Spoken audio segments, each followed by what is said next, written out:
Channel आपसे देखो question क्या पूछा जा सकता है। आपसे क्वेश्चन पूछा जा सकता है कि शिव सिंह सरोज और जॉर्ज ग्रियर्सन के इतिहास पर टिप्पणी लिखिए। इस तरह का क्वेश्चन आपसे यूपीएलटी ग्रेड में पूछा जा सकता है कि आप शिव सिंह सरोज और जॉर्ज ग्रियर्सन के इतिहास के बारे में क्या समझा सकती हो। तो आपको उसका आंसर किस तरह से देना होगा, इसके बारे में आज हम चर्चा करेंगे। Hello guys, welcome to my YouTube channel. आज हम पढ़ने जा रहे हैं जॉर्ज ग्रियर्सन का इतिहास और इसके अलावा शिव सिंह सरोज का इतिहास। तो सबसे पहले इतिहास ग्रंथ आपको पता है किसने लिखा था?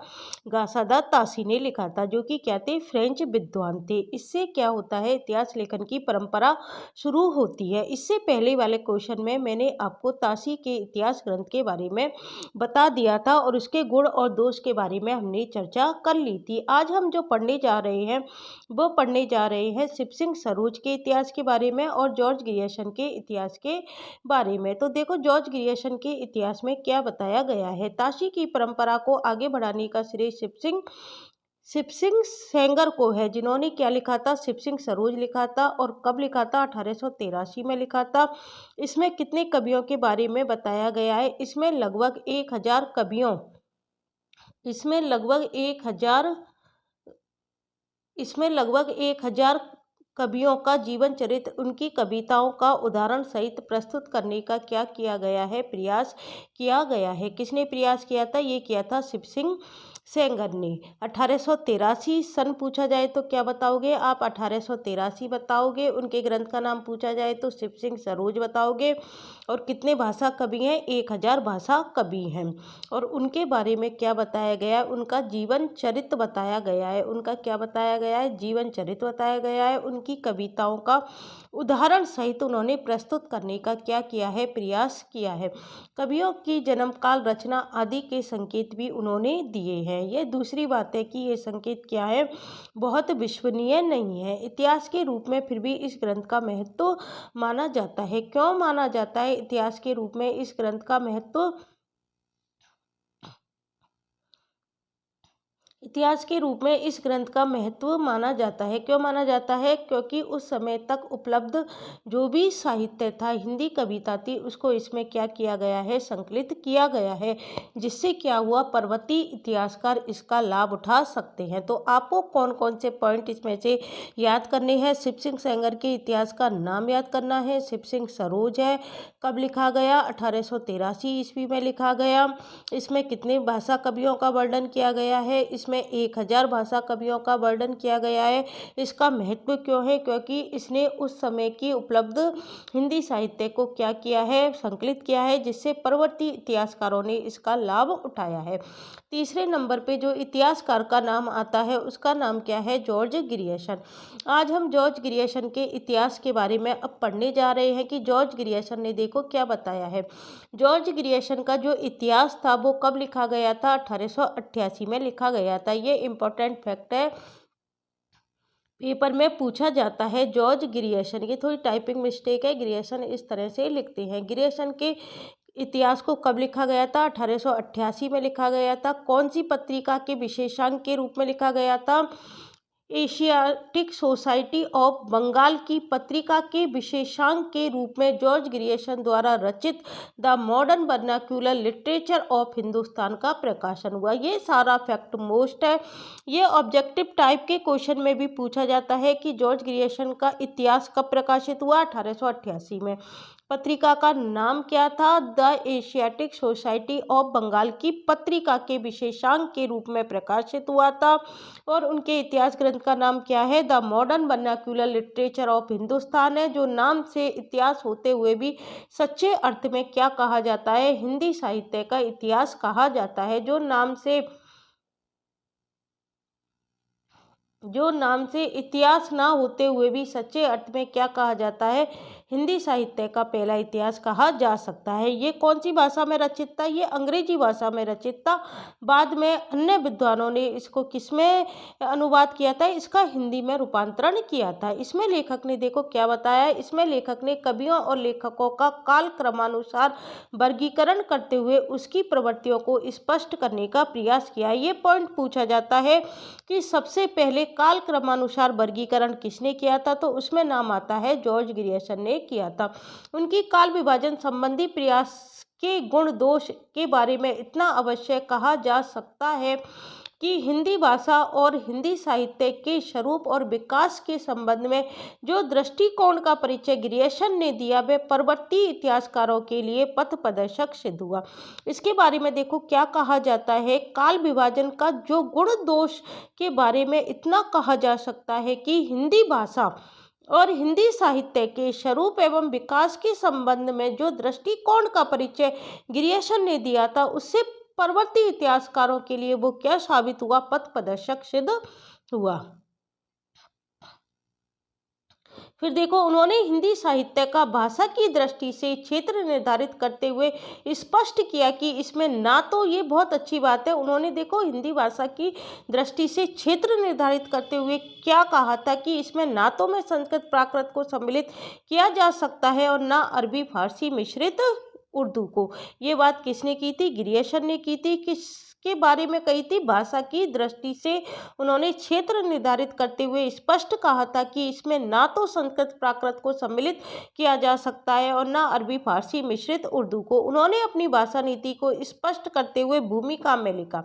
किसमें लिखा था? भूमिका में लिखा था। इधर से ऑब्जेक्टिव टाइप का क्वेश्चन बन जाता है और जिसका डिस्क्रिप्टिव टाइप का पेपर आता है उसको इसके बारे में पूर्ण रूप से लिखना पड़ेगा।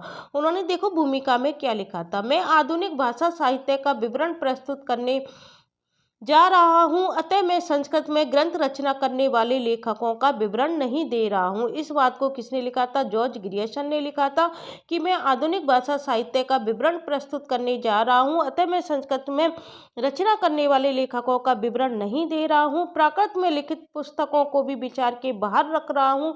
भले ही प्राकृत कभी क्या रही हो, बोलचाल की भाषा रही हो, पर आधुनिक भाषा के अंतर्गत नहीं आती। किसके अंतर्गत नहीं आती? आधुनिक भाषा के अंतर्गत नहीं आती है। मैं ना तो अरबी फारसी की भारतीय लेखकों का उल्लेख कर रहा हूँ और ना ही विदेश से लाई गई साहित्यिक उर्दू के लेखकों का ही।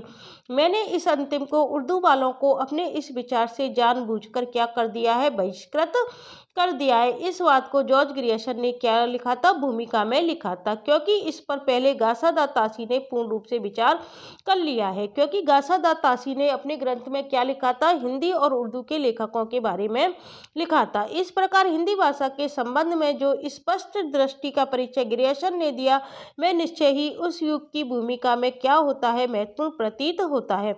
यह भी कहा जा सकता है कि दृष्टि की इसी स्वच्छता के कारण भी अपने लक्ष्य में सफल हो सके। यह भी कहा जा सकता है कि दृष्टि की इसी स्वच्छता के कारण ही वे अपने लक्ष्य में क्या हो सके? सफल हो सके। ग्रियर्सन की दूसरी विशेषता यह है कि उन्होंने अपने ग्रंथ के आधार स्रोत के रूप में क्या लिया? ताशी एवं शिव सिंह सेंगर के अतिरिक्त देखो कौन कौन से ग्रंथ लिए थे? भक्तमाल लिया था, गोसाई चरित लिया था, हजारा काव्य संग्रह आदि 17 रचनाओं का उल्लेख करते हुए स्थान स्थान पर उन्होंने मूल आधारों के संदर्भ संकेत भी दिए हैं।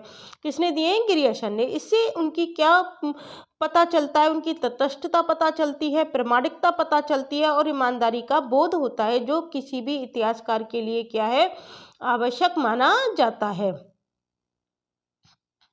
दुर्भाग्य की बात यह है कि पर्वतीय हिंदी साहित्यकारों द्वारा इस परंपरा का निर्वाह सम्यक रूप से नहीं हो सका। अपनी दृष्टि एवं पद्धति पर प्रकाश डालते हुए ग्रियर्सन ने लिखा कि उन्होंने सामग्री को क्या किया है? यथासंभव काल क्रमानुसार प्रस्तुत करने का प्रयास किया है। तो देखो ग्रियर्सन क्या कहते हैं कि उन्होंने सामग्री को यथासंभव काल क्रमानुसार प्रस्तुत करने का प्रयास किया है। ग्रंथ को उन्होंने कालखंडों में विभक्त किया है तथा प्रत्येक अध्याय क्या है?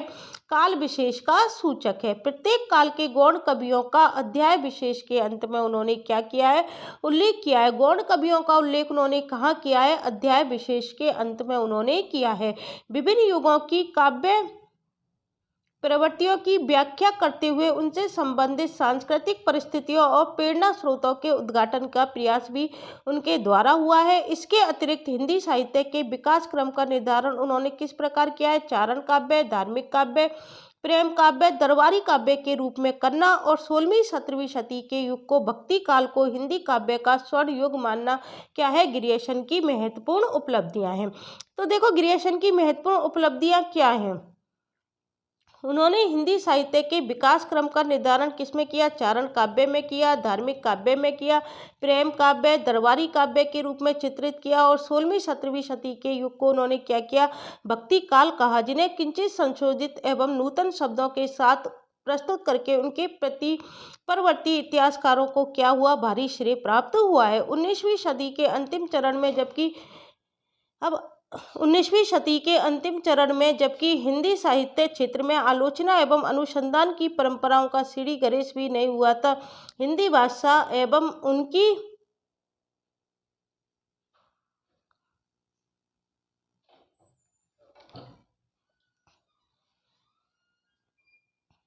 19वीं सदी के अंतिम चरण में जबकि हिंदी साहित्य